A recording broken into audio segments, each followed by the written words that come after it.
subcommittee will be formed sa flood control and Senator Marcoleta will issue the notices on Monday para ituloy na sa Thursday yung flood control scam hearings. Sa kanyang Facebook Live, inanunsyo ni Senate President Alan Peter Cayetano na muling magpapatuloy ang pagdinig ng Senate Blue Ribbon Committee sa Huwebes, June 4.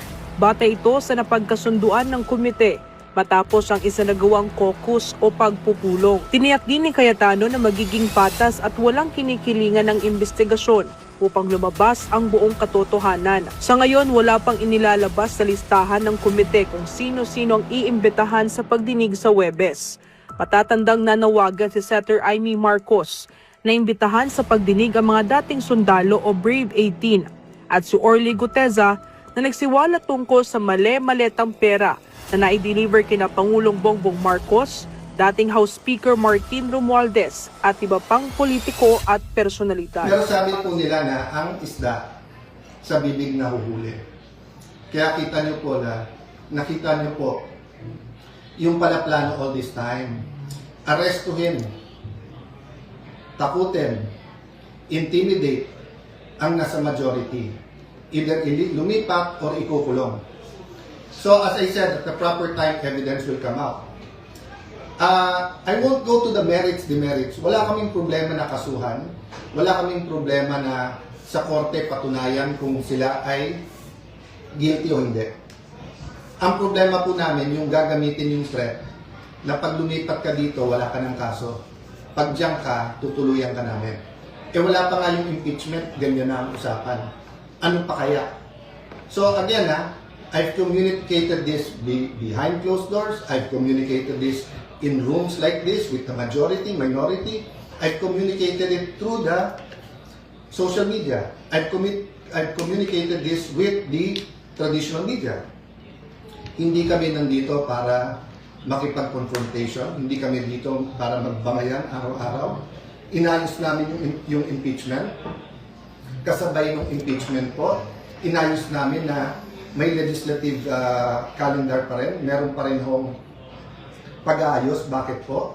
I'll talk about that maybe over the weekend. Yung pong, hindi ang numbers kasi natin, parati tayo nako-confine sa 13-11, sa 12-11, di ba, sa 6-7. Kung ano-ano ng numbers Ang importanteng numbers, inflation. Ang importanteng numbers, GNP, GDP. Ang importanteng numbers, productivity ng ating mga magsasaka.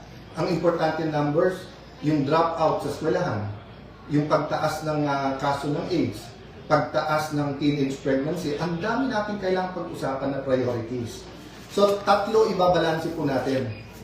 Yung economic crisis, where we have to talk about the quality of life. And when we talk about the quality of life, we have to talk about security. We also have to talk about drugs. When we talk about quality of life, we have to talk about education, health, jobs, kung sapat yung kita sa taas ng mga presyo at kung may trabaho pa rin ang tao. Yung second, yung impeachment, which will start in early July. But third is the corruption issues katulad ng flood control. So we finished a caucus over lunch and we agreed, subject to some minor discussion pa among our chairpersons and the paperwork, that a subcommittee will be formed sa flood control and Senator Marcoleta will issue the notices on Monday para ituloy na sa Thursday yung flood control scam hearings. It will be impartial and we want the whole truth and not only some truth or some true, some not true to come out. Kung makikita nyo, may conflict na kagad. Sabi ng ombudsman, meron mastermind. Sabi ni Senator Lacson, walang mastermind. Sabi ni Senator Lacson, ito yung mga dapat hindi imbitahin. Sabi naman ni Senator Marcoleta, ito dapat imbitahin. So I'm inviting the whole public, bantayan nyo Senado, in the same manner that we are on trial when we have the impeachment. We also have to hold everyone accountable pagdating dito sa flood control. Which goes to my second point. The Committee on Public Order, dun po na-assign yung May 11 events that for us led to the May 13 And ngayon, kung sino-sino nag-iimbestiga, sabay-sabay po ngayon nag-iimbestiga, nagsistatement sa Senate. DOJ, NBI, CIDG, may PNP, may CIDG, hiwalay pa sa spokesperson ng PNP, meron pang so Ombudsman, NBI, DOJ, PNP, CIDG, DILG. Agad-agad pumayag kami sa joint with the DILG at PNP, but at one point, sila na lang. Kami tahimik para independent. Pero kung ano na narinig kong statement, katulad nung sa CIDG na imbestigahan daw si Robin at kami dun sa pagtakas ni Senator Bato. Mismong boss nyo na mismong DILG at PNP nagsabi na May 13, wala pa kayong hawak na warrant at pending pa sa Supreme Court kung pwede nga i-serve yung warrant. So paano naging pagtakas yon at paano naging krimen na tulungan siyang makalabas? So kung iimbestigahan nyo ang buong Senate at majority, kailangan yung imbestigahan ng Chief PNP at SILG. Kasi sila mismo nagsabi, wala namang warrant na isa-serve. So, you know, it's getting crazy. Paulit-ulit na lang kayo na magulo ang Senado. Hindi po ginugulo nyo. Let me backtrack ha. Nung natanggal po last year si Senator Cheese Escudero, lumabas yung anyone but cheese. Anyone but cheese. O, pumayag na si kanina, Senator Loren. Nung February po, iupo po namin si Senator Loren.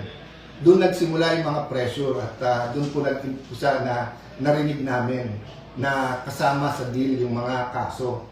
O, sinabi anyone but Loren. O, pag upo ko naman, anyone but Cayetano. To be fair, hindi ko narinig sa Malacanang yan. Narinig ko sa mga kasama natin sa 11. And so far, since May 11 to now, what have we done but try to talk about the bigger picture?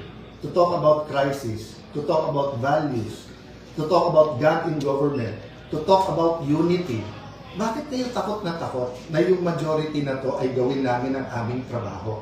Wala naman kami tinatarget Hindi katulad nung inyong dating majority na talagang tinarget ang Senado para pababain yung rating. Again po wala dapat pagtakpan. Wala dapat po from the President, the Vice President, Senators, managot ang dapat managot. Kaya mag-repent na yung mga dapat mag-repent. Pero sobra po naman ata na lahat na ng sisi binibintang sa ilang tao o ilang partido lang. Bakit po ba?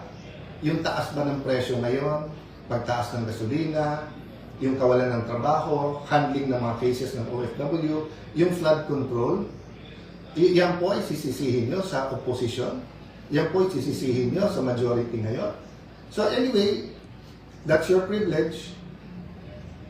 Let's have the hearings, then let's people judge. And yun ang advice ko sa 11. Maghanda na rin, mag-attend kayo. So rather than spewing out venom, calling us names, yung basura kasing tinatapon nyo, babalik din sa inyo, di ba? So kita nyo, yung mga tinawag nyo na names before is now all over the internet. Rather than debating, the Tuesday night should not have ended that way. There's no need for the walkout. It would have taken us hours. Baka nga Monday o Tuesday pa matapos ang debate sa daming gusto magsalita. Ang problema, you refuse to listen to us. So, let me talk about many more things. What are the important numbers? Why we have to think about our democracy? Why good governance is important? I'll talk about that sa weekend. But importante, tonight, matulog kayo na nalalaman, meron kayong gobyerno na hindi sunod-sunuran lang. Meron kayong Senado na lalaban. Meron kayong Senado na hahanapin ang katotohanan. May mga senador sa majority na handang makulong, ilaban lang yung kanilang prinsipyo na independent ang Senate. Tuloy-tuloy po ang intriga, kaya tuloy-tuloy din po ang pagmi-meeting namin. But our country is worth it. So if you ask me what can you do for us, pray for us. Pray that we stick together, that this majority will be given a chance. But pray then, di ba, na walang cover up kahit sino man. Di tayo pwedeng parang fraternity sa college na pag may rumble na, wala na akong pakialam kung sino tama at mali, basta kambihan na lang yung blood natin kasi rumble na. Hindi po. If we love God, if we love our country, if we love the Senate, hindi pwedeng blind ang ating pagsuporta sa kahit anong grupo. No? So say a prayer. And habang may oras pa, yung gumagamit ng reins of power, no, for their own purposes. You know, this kind of miscalculation. Sabihin nyo, may makukulong, may makakasuhan, we can make your life a living hell. You know, again and again in history, tignan nyo how it ends, di ba? So dapat po, you know, we work towards having the righteous rule. So does that mean palitan ng palitan? Hindi po. Pray for those who nakaupo. Kahit naman po yung apostles, di ba? Si Apostle Paul was killing Christians. Nagamit ni Lord. So ang dami-dami pong example kung saan ang tao na hindi righteous ay pwedeng maging righteous by simply repenting, asking God for revival, restoration, asking God na malinaw kung ano tama at mali. Let me end on a positive note. We're willing to work with the 11. Sila lang naman nagsasabi na this will not work unless tanggalin nyo si Cayetano. Kung ako lang problema, no problem. Ang problema, pangatlo na ako eh. Anyone but Escudero, anyone but Legarda, ngayon anyone but Cayetano. So sinong susunod? Basta't hindi sunod-sunuran sa inyo at sa agenda nyo, dinideny nila may agenda na palitan ng konstitusyon. But the reality is, in 2023, di ba, muntik na matuloy, it was 23 and 22, 24, di ba, itutuloy na talaga yung PI eh. Di ba, so hindi mamatay-matay yung mga issue na to because meron po talaga. So yung corruption, we can change as a nation. But we have to expose and we have to punish the right people. Good afternoon, have a good weekend, and whether tomorrow or Sunday, I'll talk about more details. Again, pray for the majority and abangan. And sana po yung mga witnesses, lakasan nyo po loob nyo rin. No? Sama-sama po. Basta ang kailangan lang, hindi pwede mag-witness yung magsisinungaling. So, again, to the heart of democracy, is there anything wrong with talking about changing the rules? We're not proposing murder. We're not proposing abortion na mga per se mali na dapat hindi pag-usapan kasi ayon sa konstitusyon natin mali. Ang pinag-uusapan po natin kung sa mga panahon na ngayon, given the threat sa Senate, given the different attacks on the Senate, given the different attacks on individual members of the Senate, yung experience po namin nung minority pa kami kung paano pigilan na magbuo ng majority, yung mga threats na tanggap namin. I'll go to that later.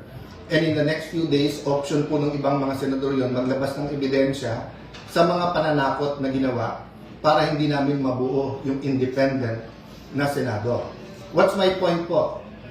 Yung paulit-ulit po na sinabi ni Senator Kiko Pangilinan, paulit-ulit po na sinabi ni Senator Risa Tiveros, paulit-ulit po na sinabi ni Senator Lacson, at lalong-lalo na po na sinabi ni Senator Erwin Tulfo.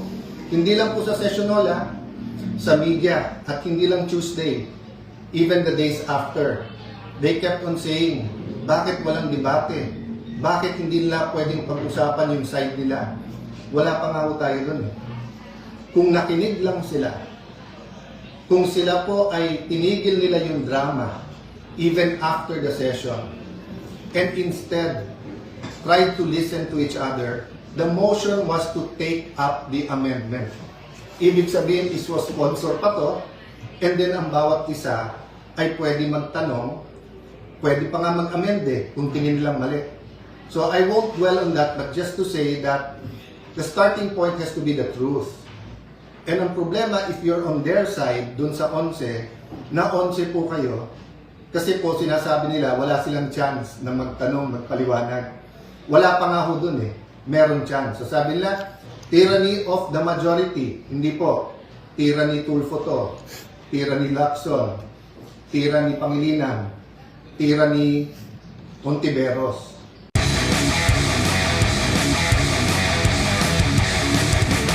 How important is democracy to ourselves? how important, in personal, so like me, Alan, how important is democracy to you? Tayo as a nation, how important is democracy to us? So let me start with the biblical principle na nagsasabing, when the righteous rule, the people rejoice. When the wicked rule, people groan. So iba-iba pong word ang ginagamit yan, depende sa version. Yan po ay Proverbs 29:2. Pero obvious naman po siya, di ba? Whether yan ay negosyo, yan ay PTA, yan ay JODA, TODA, yan po ay Congress, yan po Republic of the Philippines, yan po ay EU, yan po ay UN. When the righteous rule, people rejoice. Because pag tama ang pinaglalaban o tinanim, maganda pong aanihin. Pero when the wicked rule, of course, malungkot ang mga tao kasi may consequence at may consequences ang paggagawa ng masama. So, why am I saying this is about our democracy? Well, good governance kasi is about doing the right thing. And because men and women have their weaknesses, na-develop po yung presidential form of government at yung tinatawag na check and balance. Ibig sabihin, interdependent ang executive, ang judiciary, ang legislature, in our case, dalawang houses po to, House of Representatives and the Senate. But napaka-importante na independent ang legislative, ang judiciary from the executive. Kasi kung hindi, dictatorship yon. At pag may dictatorship ka, tama't mali, iuutos na lang ng iuutos to, wala ng check and balances. So, paulit-ulit sinasabing magulo ang Senate, hindi po. In this administration from 2022, it's the first time po na nagkaroon ng majority at Senate President. Hindi lang po Senate President, yung majority na wala pong kamay ang Malacanang sa pagpili ng SP at ng mga komite. So, ibig sabihin po, I can dare say this is the first fully independent majority. Kaya, whether you talk about the 11, yung 11, or you talk about supporters nila, or you talk about some elements in the national government, like the NBI for example, sila po ang nanggugulo because hindi sila komportable na independent ang Senado. So when we talk about check and balances, may consequences po to. So for example po, bilang check sa executive, meron pong impeachment process. So hindi pa ho kami nakakaupo or bagong upo pa lang. Sinabi na po sa amin, 997. You want to do it again? 997. Tuloy mo naka-live. Okay. So, sorry guys, I'm just asking kung okay naman yung sound. Lapit mo na. Okay. Because we're just using a cell phone and taking this opportunity to speak to all of you directly, no? So, nandun ako sa impeachment, di ba? Ang dami po, may mga bishops, may mga business groups, may mga schools. Naglabas po lahat ng mga statement na kailangan independent, kailangan impartial yung impeachment. Sabi, etong bagong majority will do many things, will manipulate, will have machinations, whatever, para itigil yung impeachment. Pero nakita niyo po, napakaayos, walang naging problema. So, yun po ang sasabihin ko sa inyo. Impartial, ibig sabihin po, base sa ebidensya, tamang proseso. Ang problema po kasi sa ibang statement, na sa utak nila ay ang impartial convict na. O, ganun din sa kabila. Yung sinasabing impartial ay acquit na. Wala pa nga home trial eh. So, hintayin natin ang trial at bantayan natin araw-araw. Pero nasaan po ang sense of truth? Doon po sa mga nag-issue ng statement na ngayon nakikita nilang tama ang pamamalakad at maganda at hindi issue po. Maganda po ang takbo tungo doon sa impeachment. Maganda ang schedule. Wala hong nag-statement na mali pala yung una nilang statement. Okay lang po yun. that's your right. Ang sinasabi ko lang po kung anong itatanim nyo, lalo po yung mga namumuno ng mga eskwelahan, binabantayan kayo, gagayahin kayo ng mga bata. So dapat, pag tayo gumawa ng statement with integrity, with truth. Ganon din po, yung events na nangyari po noong Tuesday. Let me clarify hindi pa namin pinagbobotohan yung amendment sa rule na papayag po sa teleconferencing or online na pagboboto. Wala pa ho kami doon. Ang pinagbobotohan pa lang ho, whether or not pag-uusapan ito. So again, to the heart of democracy, is there anything wrong with talking about changing the rules? We're not proposing murder. We're not proposing abortion na mga per se mali na dapat hindi pag-usapan kasi ayon sa konstitusyon natin mali. Ang pinag-uusapan po natin kung sa mga panahon na ngayon, given the threat sa Senate, given the different attacks on the Senate, given the different attacks on individual members of the Senate, yung experience po namin nung minority pa kami kung paano pigilan na magbuo ng majority. Yung mga threats na tanggap namin. I'll go to that later. And in the next few days, option po ng ibang mga senador yon maglabas ng ebidensya sa mga pananakot na ginawa para hindi namin mabuo yung independent na Senado. What's my point po?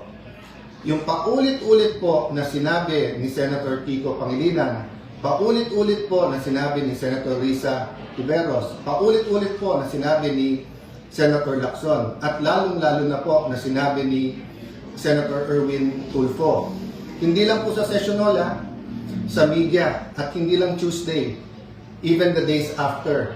They kept on saying, bakit walang debate? Bakit hindi nila pwedeng pag-usapan yung side nila? Wala pa nga ho tayo dun. Kung nakinig lang sila, kung sila po ay tinigil nila yung drama, even after the session, and instead tried to listen to each other, the motion was to take up the amendment. Ibig sabihin, is was sponsor pa to, and then ang bawat isa ay pwede magtanong, pwede pa nga mag-amend kung tingin nilang mali. So I won't dwell on that, but just to say that the starting point has to be the truth. And ang problema, if you're on their side, dun sa 11, na 11 po kayo, kasi po sinasabi nila, wala silang chance na magtanong, magpaliwanag. Wala pa nga ho dun meron chance. So sabi nila, tyranny of the majority. Hindi po. Tyranny Tulfo to. Tyranny Lacson. Tyranny Pangilinan. Tyranny Ontiveros. Kasi palakasan ng boses, imbis na we listen to one another. Senator Lacson, I respect, he stood up and says he disagrees with the rule. So yung debate is whether or not we can take up the amendment. Hindi pa natin pinag-usapan yung amendment. Alam niyo po, parang paso yan Pag nilagay mo yung seed sa isang paso, pwede mong kunin at ilipat. So, bantayan niyo po yung Senado, may tinatawag kaming change of referral. Halimbawa po, nalagay sa Committee on Public Order, tumayo yung chairman ng Committee on Justice the next day, sabi, mali ang referral doon. Kunin mo muna at ilipat dito. So, ganun po nangyari. Yung proposal ni Senator Marcoleta nandun po sa Committee on Rules at ang motion po ng acting majority leader is kunin at pag-usapan sa floor. Hindi pa ho pinag-uusapan yung merits or kung may masama o mabuti sa puntong yun.